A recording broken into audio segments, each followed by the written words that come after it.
In a bustling city in Illinois, 28-year-old Daniel had been in a committed relationship with his girlfriend, Sarah, for 3 years.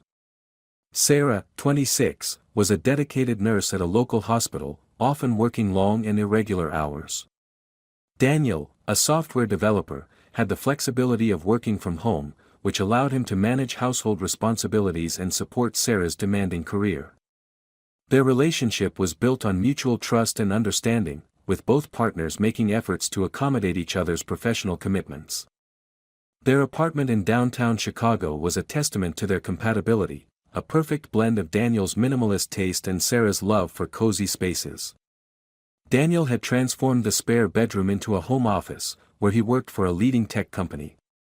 Their evenings typically involved cooking together, sharing stories about their day, and planning weekend getaways to Michigan or Wisconsin to escape the city's hustle. Daniel had always prided himself on being understanding of Sarah's unpredictable schedule. When she called to say she'd be late, he'd prepare her favorite comfort food. When she was exhausted after a double shift, he'd run her a bath and listen patiently as she vented about difficult patients or hospital politics. His friends often teased him for being too accommodating, but Daniel believed that supporting Sarah's career was an investment in their shared future. The changes began subtly. Sarah started mentioning a new doctor at the hospital, Dr. Matthew Reynolds, an accomplished cardiac surgeon who had recently transferred from Boston General. At first, her mentions were casual, anecdotes about his innovative techniques or how he had saved a patient against overwhelming odds. Daniel listened with interest, even admiration for this doctor who seemed to be revolutionizing procedures at Sarah's hospital. "He did an emergency bypass today like it was nothing," Sarah said one evening, her eyes bright with admiration. The patient was coding, and everyone was panicking, but Dr. Reynolds just stepped in with this incredible calm. "Sounds impressive," Daniel replied, setting a plate of pasta in front of her. "Is he training the other surgeons in his techniques?" "Actually, he's offered to mentor me," Sarah said, twirling pasta around her fork. "He thinks I have potential to move from nursing into a physician assistant role." Daniel raised his eyebrows. "That's fantastic, babe. Though, wouldn't that mean more schooling?" "Maybe some night classes," Sarah replied, not meeting his eyes. "Nothing too disruptive." Over the following weeks, Sarah's phone became a source of constant activity. Notifications chimed at all hours, and she would quickly snatch the device up, smiling at whatever message had arrived. When Daniel was nearby, she'd angle the screen away, claiming it was patient stuff or work drama that wouldn't interest him. Daniel noticed other changes too. Sarah started wearing makeup to work, something she had previously deemed impractical for 12-hour shifts. New perfume appeared on her dresser, and she began stopping by the gym after her shifts, claiming that stress relief helped her sleep better. These changes weren't alarming in isolation, but together they formed a pattern that gnawed at Daniel's subconscious. "How was your shift today?" Daniel asked one evening, trying to sound casual as Sarah returned home nearly 2 hours after her scheduled end time. "Exhausting," she sighed, dropping her bag by the door. "We had a multiple car accident come in, and then Dr. Reynolds needed assistance with a complicated case." "Dr. Reynolds again? Seems like you work with him a lot these days." Sarah's eyes flashed defensively. "He requests me specifically because I'm competent, Daniel." "Is that a problem?" "No problem," Daniel replied, taken aback by her sharp tone. "Just an observation." Later that night, as Sarah showered, Daniel found himself staring at her phone on the coffee table. The thought of checking it made him feel sick. It represented a line he had never imagined crossing. Trust had always been their foundation. Still, when the screen lit up with a notification, his eyes automatically caught the preview, "Dinner tomorrow? Same place as last time?" "Matt." Daniel felt his stomach drop. "Matt. Not Dr. Reynolds." The casual familiarity struck him like a physical blow. When Sarah emerged from the shower, Daniel decided to probe gently. "Any special plans tomorrow?" "I was thinking we could try that new Thai place on Michigan Avenue." Sarah toweled her hair, not meeting his eyes. I can't tomorrow. We have a staff meeting that will probably run late. The lie hung between them. Daniel nodded slowly, the truth settling over him like a cold shadow. The following day, Daniel found himself parked across from the hospital at the end of Sarah's shift. He watched as she emerged, not in scrubs but in a dress he'd never seen before. She checked her reflection in a window, applied lipstick, and then walked not toward the parking garage but to a restaurant 2 blocks away. Through the large front windows, Daniel saw her greet Dr. Reynolds, tall, distinguished, at least 15 years her senior, with a kiss that left no doubt about the nature of their relationship. For a week, Daniel said nothing, gathering evidence like a man possessed. He logged her lies about working late. He noted discrepancies in her stories. He even followed them once to a hotel downtown, photographing them entering together. Each discovery was another wound, but also another piece of ammunition. One evening, Sarah returned home later than usual, her cheeks flushed and hair slightly disheveled. Tough shift? Daniel asked, his voice carefully neutral. The worst, she sighed dramatically. There was an emergency surgery that went for hours. Daniel nodded thoughtfully. That's strange. I called the hospital around 8 to see if you wanted me to bring dinner. They said your shift ended at 6, as scheduled. Sarah froze, color draining from her face. I went for drinks with some colleagues after. To decompress. With Dr. Reynolds? Daniel asked quietly. Or do you prefer to call him Matt when you're at the Langham Hotel together? Sarah's eyes widened in shock. You followed me? I didn't need to follow you for long, Daniel replied, pulling out his phone.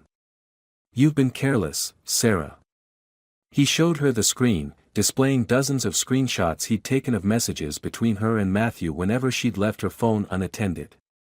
Sarah collapsed onto the couch, tears streaming down her face. Daniel, it's not what you think. Stop, he interrupted, his voice ice cold. It's exactly what I think. You've been sleeping with him for months. You've been lying to my face every day.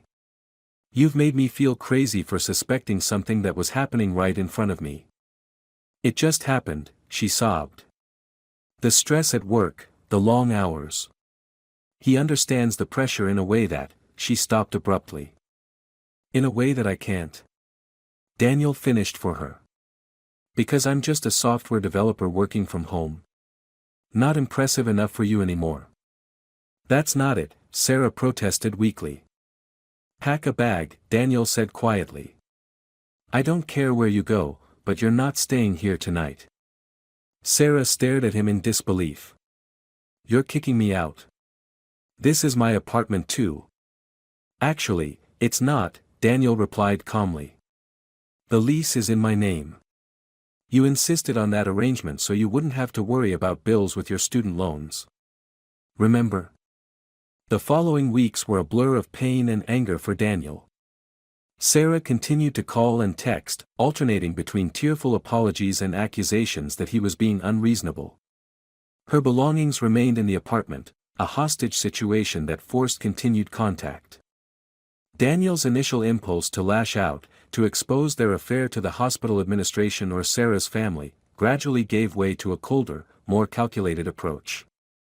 Revenge served hot was momentarily satisfying but easily defended against. Revenge served cold, methodical and patient, would be far more devastating. He began by consulting a lawyer friend, Alexis, who specialized in employment law. I'm not looking to sue, he explained. I just want to understand the hospital's policies on relationships between staff.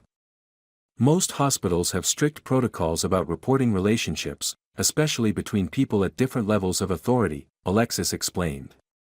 There can be serious professional ramifications if those protocols aren't followed. Daniel nodded thoughtfully. And hypothetically, if someone anonymously reported such a relationship?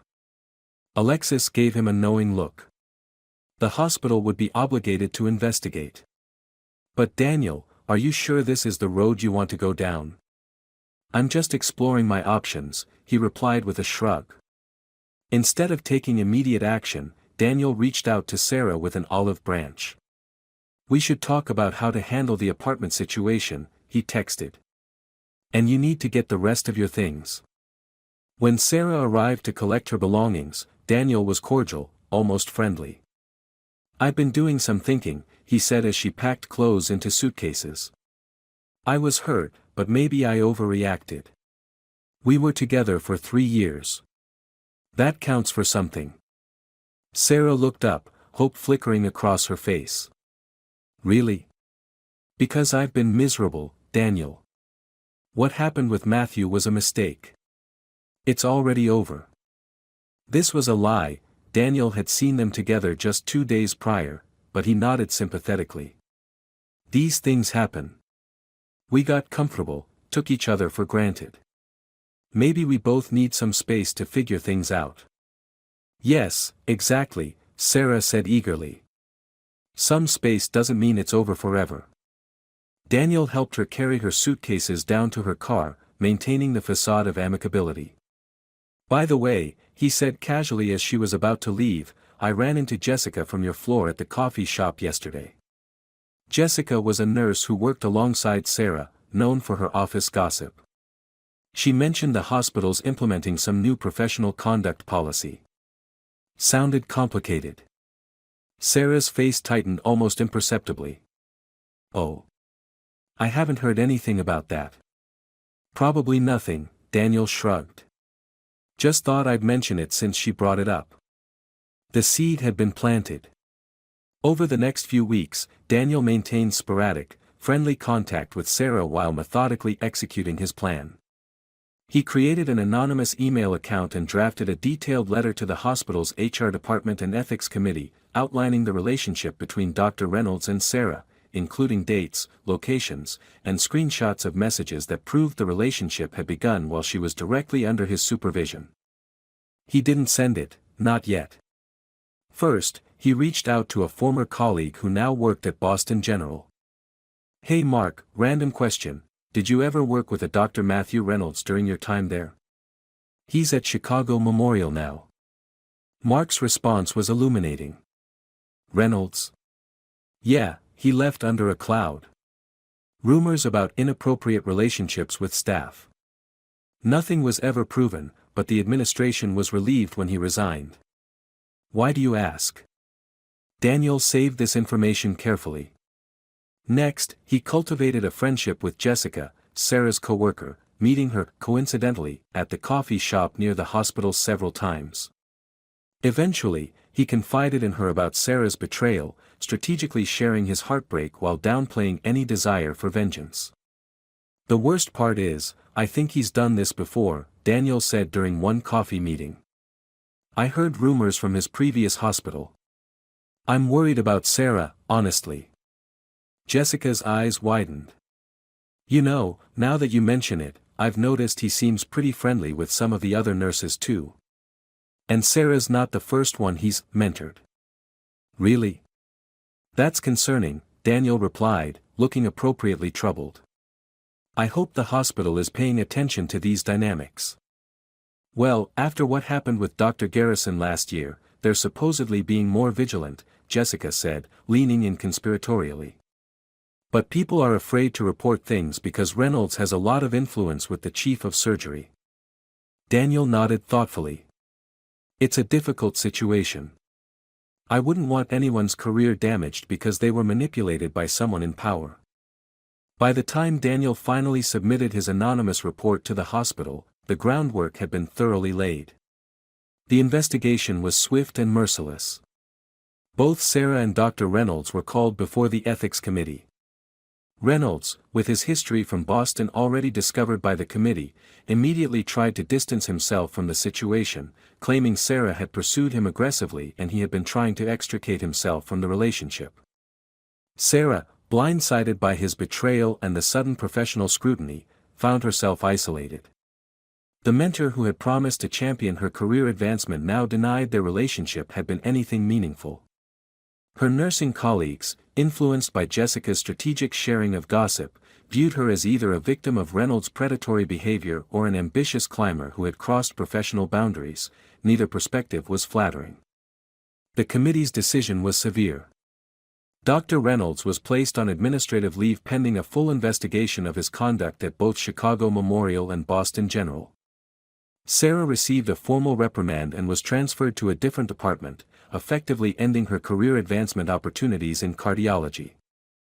Daniel learned all this through Jessica, who had no idea of his role in the events unfolding. He maintained his supportive, concerned ex-boyfriend persona, occasionally messaging Sarah to check on her well-being. "I heard about what happened at the hospital," he wrote. "Are you okay? That sounds really difficult." Sarah's response was a torrent of anger and pain. "Everything's falling apart. Matthew completely threw me under the bus. He's telling everyone I pursued him, that I threatened to claim harassment if he didn't reciprocate. No one believes me. I've been moved to geriatrics on the night shift. My career is essentially over." "I'm so sorry," Daniel replied, savoring each word. "That sounds incredibly unfair. Is there anything I can do to help?" A week later, Sarah reached out again, her tone desperate. "Daniel, I know I have no right to ask, but I can't afford my new apartment on my reduced hours. Could I stay in the spare room for a few weeks until I figure things out? I promise I won't be in your way." Daniel considered the request carefully. The final phase of his revenge was at hand. "Of course," he replied. "We were together for 3 years. I'm not going to let you be homeless." When Sarah moved back in, Daniel was the picture of compassion and support. He cooked meals, listened to her complaints about work, and offered encouraging advice about rebuilding her career. Sarah, isolated from her former friends and colleagues, clung to his kindness like a lifeline. "I don't deserve your forgiveness," she said one evening, eyes brimming with tears. "After what I did to you." "We all make mistakes," Daniel replied magnanimously. "The important thing is that we learn from them." As weeks passed, Sarah began to hope that perhaps they could reconcile. Daniel carefully nurtured this hope, occasionally letting his hand linger on hers or reminiscing about happy memories from their relationship. He suggested they attend couples counseling, to work through the hurt and see if there's a path forward. During their third counseling session, the therapist asked them to discuss their visions for the future. "I want to rebuild what we had," Sarah said earnestly. "These past months have shown me what really matters. Daniel's kindness and forgiveness have been extraordinary. I know now what I threw away, and I'll spend however long it takes proving that I can be trusted again." Daniel smiled warmly at her before turning to the therapist. "It's been a journey for me too," he said. "Learning to process my feelings about the betrayal, finding compassion instead of bitterness." The therapist nodded approvingly. "And your vision for the future, Daniel?" "Clarity," he replied simply. "Which is why this needs to be our last session." Sarah looked at him in confusion. "What do you mean?" Daniel turned to her, his warm smile fading into something colder. "I mean that all of this, was never about reconciliation. Did you really think I could forgive what you did?" The therapist shifted uncomfortably. "Perhaps we should." "No," Daniel interrupted firmly. "Sarah needs to hear this. The anonymous report to the hospital. That was me. The rumors that mysteriously resurfaced from Boston. I tracked down Reynolds' former colleagues. Your transfer to geriatrics.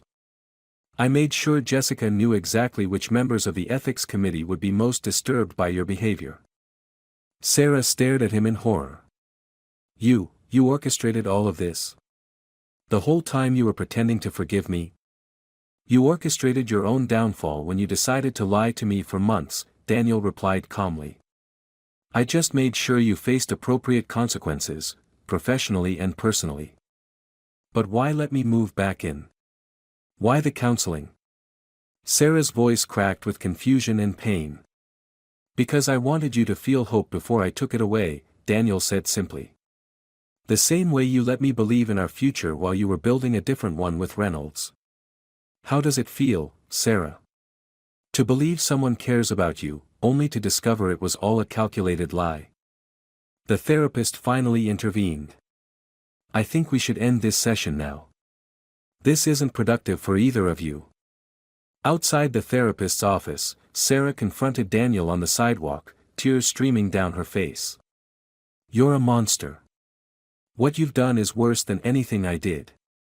Daniel shook his head. No, it isn't. I never claimed to love you while betraying you. I never gaslight you into thinking your suspicions were paranoia. I was always honest about who I was, you just weren't paying attention. So what now? Sarah asked, her voice hollow. Now. Daniel checked his watch. Now you have approximately 3 hours to remove your belongings from my apartment before I consider them abandoned property. I've already changed the locks. He handed her a key. This is temporary, it stops working at 5 p.m. today. Don't forget your plants this time. As he walked away, Daniel felt neither triumph nor satisfaction, only a strange emptiness where his rage had been. The meticulous execution of his revenge had consumed him for months, and now that it was complete, he wasn't sure what remained. That evening, alone in his apartment with all traces of Sarah finally removed, Daniel poured himself a whiskey and contemplated the scorched earth he had created. Sarah's career was damaged, possibly irreparably. His own ability to trust had been warped by the experience. The colleague who had inadvertently helped him, Jessica, had been manipulated just as surely as he had been by Sarah. His phone buzzed with a text from an unknown number. I hope you're satisfied with what you've done. You've revealed yourself to be far crueler than I ever was. Matthew Reynolds. Daniel stared at the message for a long moment before blocking the number without reply. Reynolds was right in one sense. The man who had carefully engineered this multi-layered revenge was not the same person who had once lovingly prepared meals for Sarah after her long shifts. He walked to the window, looking out at the Chicago skyline glittering in the darkness. The betrayal had changed him, hardened something within him that had once been gentle. His revenge had been perfect in its execution, devastating in its impact. Yet instead of closure, he felt only the cold certainty that he had become something he never intended, a person capable of the same calculated deception that had broken him in the first place. The whiskey burned his throat as he considered a question with no easy answer. In his quest for justice, had he sacrificed the very humanity he had accused Sarah of lacking? And if so, was the price of his revenge ultimately higher than the cost of forgiveness would have been? Daniel closed the blinds, shutting out the city lights. Some questions, he decided, were better left unexplored. At least for tonight.